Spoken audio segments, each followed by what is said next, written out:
Halo semuanya, selamat datang di channel yang tidak layak untuk dihina ini. Sebelum kita mulai, atur posisi santainya, seruput kopinya, dan mari kita berhayal.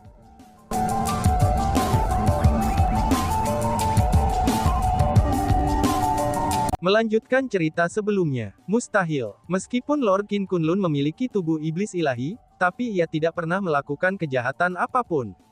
Rapi sebaliknya, ia telah melindungi yang lemah. Bagaimana dia bisa berhubungan dengan klan iblis tercela seperti kamu? Selain itu, Lord Qin Kunlun telah menghilang selama lebih dari 20.000 tahun. Bahkan sudah lama dikonfirmasi bahwa dia sudah mati, maka mustahil baginya untuk tetap hidup. Itu satu hal bagi kalian semua untuk melakukan segala macam kejahatan, tetapi mengapa kamu harus melibatkan Lord Qin Kunlun? Segera, suara-suara mulai terdengar berturut-turut. Mereka semua berasal dari tawanan. Tidak hanya mereka tahu tentang Qin Kunlun, tetapi mereka juga menolak untuk percaya bahwa dia memiliki hubungan dengan klan iblis yang melahap darah. Selain itu, mereka sangat menghormati Qin Kunlun. Dengan demikian, semua tawanan mulai menyerang di klan iblis yang melahap darah. Klan iblis tercela. Siapa sebenarnya yang tercela itu? Meskipun klan iblis pelahap darah kami terlatih dalam teknik iblis, tapi kami tidak pernah menyebabkan seseorang terluka, dan tidak pernah memperlakukan orang lain yang lebih lemah dari diri kami sendiri. Faktanya, kami bahkan tidak pernah mencoba menduduki salah satu wilayah kekuasaan kamu. Kalau tidak, dengan kekuatan yang dimiliki klan iblis yang melahap darah kita saat itu, alam atas mana yang tidak bisa kita kendalikan? Lalu bagaimana mungkin, kita bahkan tidak memiliki satu pun wilayah yang menjadi milik kita? Tanyalah pada dirimu sendiri, kekuatan yang kamu miliki hari ini, wilayah yang kamu tempati hari ini, bukankah itu hal-hal yang diambil leluhurmu dari orang lain? Dunia kultivator bela diri adalah dunia di mana yang kuatlah yang benar. Tindakan leluhurmu memang tampak normal. Namun, klan iblis yang melahap darah kami tidak pernah melakukan hal semacam itu. Tapi meskipun kami telah memberikanmu semua penghormatan ini, tapi kami masih dipandang sebagai duri di matamu. Seluruh orang di leluhur martial Starfield memutuskan untuk bergandengan tangan untuk memusnahkan kita. Lebih jauh lagi, kalian semua bahkan memutuskan untuk menjebak kami dengan sengaja, dan kemudian membantai orang yang tidak bersalah. Kemarahan mengisi wajah Zhang Yanfeng saat dia mengucapkan kata-kata itu. Demi meningkatkan kultivasimu, kamu memutuskan untuk memurnikan orang lain. Itu adalah sesuatu yang disaksikan oleh semua orang. Bagaimana kamu menyangkal hal itu? Kata kerumunan. Seseorang selalu bisa membuat dakwaan terhadap yang lain. Itu semua adalah kebohongan yang dibuat oleh Starfall Master Realm dan kalian semua. Zhang Yanfeng mencibir. Baiklah, bahkan jika kita mengabaikan apa yang terjadi saat itu, kamu telah memenjarakan kami hari ini, bukankah itu untuk membunuh kita, dan menggunakan jiwa kita untuk mengaktifkan beberapa gerbang omong kosong itu? Seseorang mengkritik. Itu benar, kita akan menggunakan nyawamu untuk mengaktifkan gerbang untuk memasuki aula Istana Suci. Saat itu, kamu membantai klan kami dan hampir memusnahkan seluruh klan kami. Apa salahnya bagi kita untuk membalaskan dendam klan kita? Tanya Zhang Yanfeng. Benar-benar menyesatkan. Teman muda Chu Feng, bunuh mereka. Bunuh semua klan iblis itu. Karena marah, para tahanan sebenarnya mulai memohon bantuan kepada Chu Feng.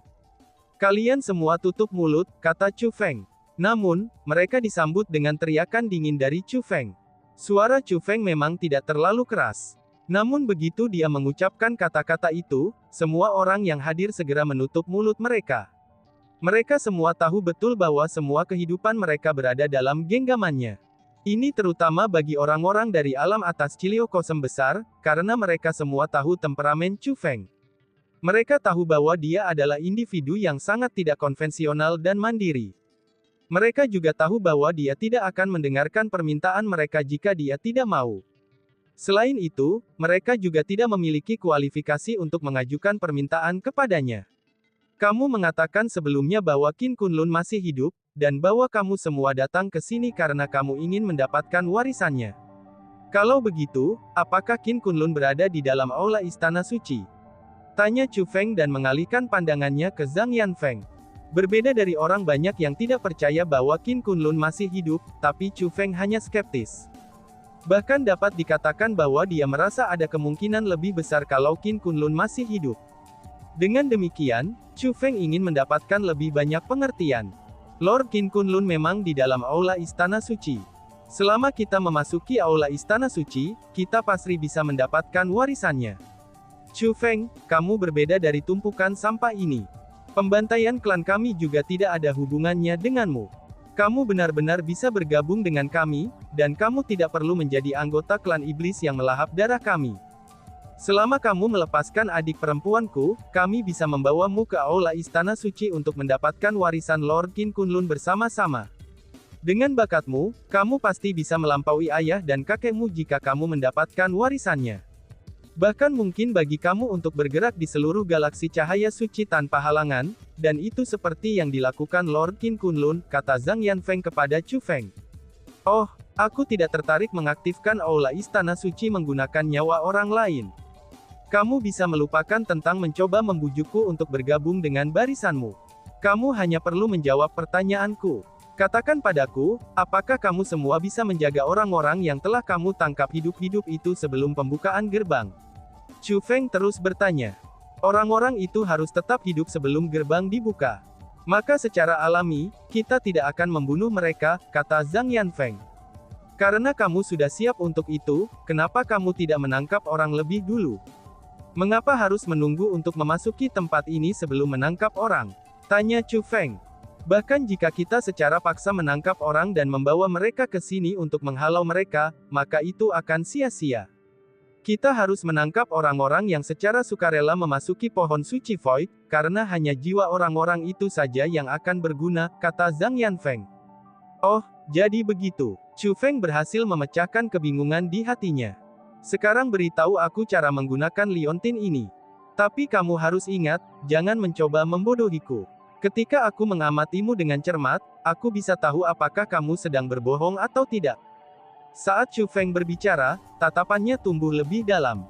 Semua orang bisa merasakan bahwa tatapannya telah berubah tajam, dan mampu menembus hati seseorang. Ini menyebabkan klan yang melahap darah termasuk Zhang Boyi dan Zhang Yanfeng, itu mengerutkan keningnya dalam-dalam. Bagaimanapun orang yang mereka hadapi ini, itu tidak hanya jenius dari generasi yang lebih muda, tetapi juga seorang spiritualis dunia jubah suci. Akan sangat sulit untuk berbohong kepada orang seperti itu. Tampaknya kamu sudah menyadarinya. Itu benar, kekuatan tempat ini bukanlah kekuatan spiritual, tapi sebaliknya, itu adalah kekuatan dari Void Secretary. Adapun liontin itu diberikan kepada kita oleh Lord Qin Kunlun. Tanpa metode yang diajarkan oleh Lord Qin Kunlun, seseorang tidak akan bisa menggunakan liontin itu, apalagi mengendalikan kekuatan pohon suci Void. Karena kamu mampu menyadari hal ini, aku tahu bahwa aku tidak akan bisa menipumu. Karena itu masalahnya, aku bisa mengajarimu metodenya. Namun, kamu harus menjamin bahwa kamu akan melepaskan adik perempuanku, begitu aku mengajarimu metode untuk mengendalikan kekuatan itu, kata Zhang Yanfeng. Baiklah, aku berjanji padamu. Selama kamu memberitahuku metode untuk mengaktifkan liontin dan mengendalikan kekuatan formasi ini, aku tidak hanya akan melepaskan saudara perempuanmu ini, tetapi aku juga akan pergi dari kalian semua, kata Chu Feng. Bersumpah atas nama ayahmu, kata Zhang Yanfeng. Aku bersumpah pada ayahku, Chu Xuan Yuan. Chu Feng bersumpah. Adapun Zhang Yanfeng, dia benar-benar menepati bagian dari janjinya juga, dan akhirnya benar-benar memberitahu Chu Feng metode untuk mengaktifkan liontin itu. Seseorang harus meninggalkan jejak pada tubuh seseorang untuk mengendalikan liontin itu. Menggunakan jejak itu, seseorang akan memasuki kontrak dengan liontinnya. Hanya melalui itulah, seseorang baru bisa mengendalikannya. Mengikuti instruksi dari Zhang Yanfeng, Chu Feng benar-benar berhasil memasuki kontrak dengan liontin. Selanjutnya, selama dia meletakkan telapak tangannya di liontin, Chu Feng bisa mendapatkan pengawasan penuh dari liontin, dan merasakan kekuatan yang dipegangnya. Jadi ini adalah kekuatan pohon suci Void. Chu Feng membuka matanya lebar-lebar, dan bahkan mulutnya terbuka karena kaget. Dia merasakan kekuatan misterius yang sangat kuat. Itu bukan kekuatan bela diri, dan juga bukan kekuatan spiritual. Namun itu sangat kuat, sehingga Chu Feng merasakan rambutnya berdiri. Tiba-tiba saja, tubuh Chu Feng mulai tenggelam. Pada saat itu, lingkungan Chu Feng mulai berubah. Dia merasa seolah-olah telah memasuki dunia tanpa batas. Lingkungannya menjadi hitam pekat, dan dia tidak bisa melihat jejak cahaya sama sekali. Namun demikian, dia bisa merasakan luasnya. Apa yang mengisi dunia yang luas ini bukanlah kekuatan bela diri ataupun kekuatan spiritual. Tapi sebaliknya, itu adalah kekuatan yang belum pernah dirasakan Chu Feng sebelumnya. Dia curiga itu pasti kekuatan pohon suci. Alasan untuk itu adalah, karena dia mampu merasakan pohon yang sangat besar. Meskipun pohon besar itu tidak muncul di hadapannya, dan dia tidak dapat melihatnya dengan matanya, tapi dia mampu merasakannya. Pohon itu begitu besar, sehingga pohon itu memenuhi seluruh dunia ini, pohon itu tersembunyi di dunia ini, dan mendikte hal-hal dari bayangan. Meskipun perasaan yang dimiliki Chu Feng adalah perasaan yang mirip dengan membayangkan sesuatu, tapi itu telah membuatnya menyadari, bahwa kekuatan pohon suci Void sangat kuat dan tak terbatas. Sensasi semacam ini hanya berlangsung sesaat, dan dengan segera kesadaran Chu Feng kembali normal. Ketika kesadarannya kembali ke kenyataan, sepotong informasi muncul di benaknya. Itu adalah informasi mengenai aula Istana Suci. Memang benar, seseorang harus memperbaiki jiwa orang lain untuk membuka pintu masuk ke aula Istana Suci. Adapun formasi yang mampu memperbaiki jiwa-jiwa, seseorang bisa memanggilnya menggunakan liontin. Selain itu, total 9.990.000 orang harus dilemparkan ke dalam formasi pemurnian untuk membuka pintu gerbang. Harus dikatakan bahwa ini adalah metode yang sangat kejam dan brutal. Untungnya, memurnikan jiwa orang-orang untuk membuka gerbang aula Istana Suci bukanlah satu-satunya metode. Ada metode lain selain itu. Hanya saja, metode itu agak rumit. Dibandingkan dengan alternatifnya, memang lebih mudah untuk menangkap lebih dari 9 juta orang, dan melemparkan mereka ke dalam formasi untuk memurnikan jiwa mereka. Oh iya, ada pertanyaan lain. Apakah kamu tahu Wang Qiang? Chu Feng bertanya pada Zhang Yanfeng. Apakah kamu berbicara tentang orang yang muncul di Void Secretary ketika masih ditutup, dan berkata ayah Wang Qiang ada di sini? Tanya Zhang Yanfeng. Benar sekali, kata Chu Feng. Aku sudah mendengar hal itu, tetapi aku tidak tahu tentangnya. Aku telah memberitahumu hampir semua pengetahuan kami tentang pohon suci Void. Selanjutnya, kamu juga sudah bisa mengendalikan kekuatan tempat ini sekarang, kata Zhang Yanfeng. Chu Feng mengangguk. Memang benar, dia mampu mengendalikan kekuatan pohon suci Void di wilayah khusus ini melalui penggunaan liontin. Namun, kekuatan ini sangat berbeda dari kekuatan yang dia rasakan. Kekuatan yang dia rasakan benar-benar tak terbatas dan tak pernah habis. Namun kekuatan yang dia dapat gunakan saat ini, itu sangatlah terbatas. Itu hanya akan mirip dengan puncak gunung es. Dan meskipun kekuatannya terbatas, tapi itu masih sangat luar biasa. Kecuali jika seseorang adalah ahli yang maha agung, maka kekuatan yang dimiliki Chu Feng dapat dikatakan sangat dominan. Bisakah kamu melepaskan adikku sekarang? Tanya Zhang Yanfeng. Tentu saja, saat Chu Feng berbicara, dia melepaskan Zhang Xirui. Segera, Zhang Xirui buru-buru berlari ke belakang Zhang Yanfeng. Bukan hanya dia saja, semua klan iblis yang melahap darah berdiri di belakang Zhang Yanfeng. Aku telah menghormati janjiku bukan? Tanya Chu Feng. Lalu kenapa? Apakah kamu berencana untuk menarik kembali kata-katamu itu? Kata Zhang Yanfeng. Mendengar kata-kata itu, Zhang Yanfeng segera mempersempit alisnya. Dia menyadari bahwa Chu Feng mungkin memiliki sesuatu yang lain dalam pikirannya. Menarik kembali kata-kataku, itu sangat tidak mungkin. Aku adalah orang yang selalu menepati janji. Bagaimana aku bisa menarik kembali kata-kataku? Aku bilang aku akan mengampunimu. Namun, aku tidak pernah mengatakan bahwa aku tidak akan pernah melakukan apapun untukmu selama sisa hidupku. Jika aku mengatakan itu, bukankah itu berarti aku, Chu Feng, tidak akan bisa melawan balik jika kamu memutuskan untuk menyerangku? Saat itu, aku telah menyelamatkan hidupmu sekali. Karena itulah, aku telah menepati janjiku.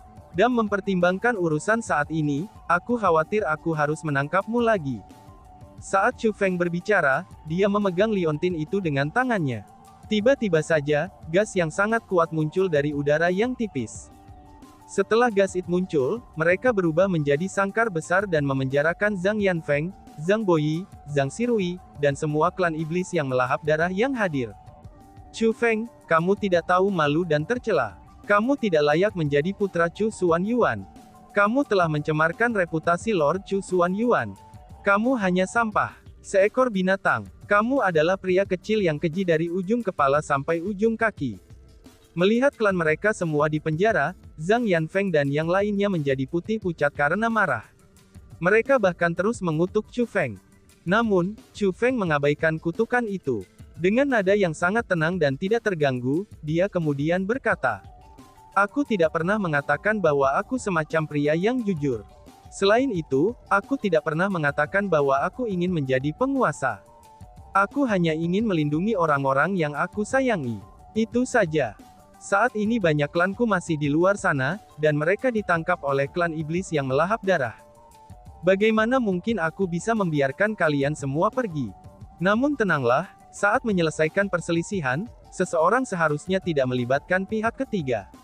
Kamu semua hanyalah alat tawar-menawarku. Aku tidak akan melukaimu, kecuali klanmu memutuskan untuk menyakiti teman dan keluargaku," kata Chu Feng. Setelah dia selesai mengucapkan kata-kata itu, dengan pemikiran dari Chu Feng, sangkar besar itu langsung menyusut menjadi seukuran telapak tangan dan melayang ke tangan Chu Feng. Zhang Yanfeng dan yang lainnya masih di dalam sangkar dan masih mengutuk Chu Feng. Namun, karena fakta bahwa kekuatan mereka dibatasi oleh Chu Feng, suara mereka juga terputus dari telinganya. Setelah merawat Zhang Yanfeng dan yang lainnya, Chu Feng secara alami melepaskan semua tawanan. Chu Feng, klan iblis yang melahap darah itu telah melakukan segala macam kejahatan, kamu seharusnya tidak membiarkan mereka tetap hidup. Lebih baik kamu membunuh mereka secara langsung. Setelah diselamatkan oleh Chu Feng, banyak klan Chu Surgawi mencoba dengan sungguh-sungguh membujuknya, itu hanya untuk membunuh klan iblis yang melahap darah. Aku akan memutuskan apakah akan membunuh mereka atau tidak, senior, kamu semua tidak perlu ikut campur dalam masalah ini. Karena kalau tidak, dengan temperamen yang aku miliki, kamu sudah tahu bahwa meskipun kamu adalah anggota klan Chu, aku tidak akan bersikap lunak jika kamu membuatku marah, kata Chu Feng sambil menatap kerumunan dengan tatapan tajam. Setelah melihat pandangannya, semua orang bergetar ketakutan, dan segera menutup mulut mereka. Kemudian, Chu Feng memutuskan untuk menjaga tempat itu. Semakin banyak klan iblis yang melahap darah mulai berdatangan, itu setelah mereka menangkap orang-orang dari berbagai kekuatan. Lalu semua klan iblis yang melahap darah yang tiba, mereka akan berakhir ditundukkan oleh Chu Feng. Adapun tawanan mereka semua dibebaskan oleh Chu Feng. Adapun klan iblis yang melahap darah, mereka telah dipenjara. Sama seperti itu, 3 hari dengan cepat telah berlalu. Chu Feng sedang duduk bersila di tanah, dan melepaskan kekuatannya untuk merasakan lingkungannya. Dia sedang menunggu orang mendekat. Aura ini, itu ketua klan Lord. Lord Clan Chief benar-benar berada di puncak yang maha tinggi, kata Chu Feng dan berdiri tiba-tiba.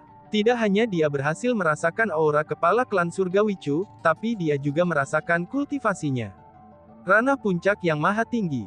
Chu Feng tahu betul apa yang diwakilinya. Ini berarti bahwa Chu Heavenly Clan tidak akan lagi diganggu oleh orang lain. Bagi klan Surgawi Chu, ini adalah masalah yang sangat menggembirakan. Tapi aneh. Namun sebelum Chu Feng bisa bahagia, ekspresinya tiba-tiba tenggelam. Kemudian dia buru-buru mengalihkan matanya yang penuh kekhawatiran ke arah kepala klan Chu Heavenly Clan. Dan tiba-tiba saja bersambung. Sekian dan terima kasih banyak. Bye-bye.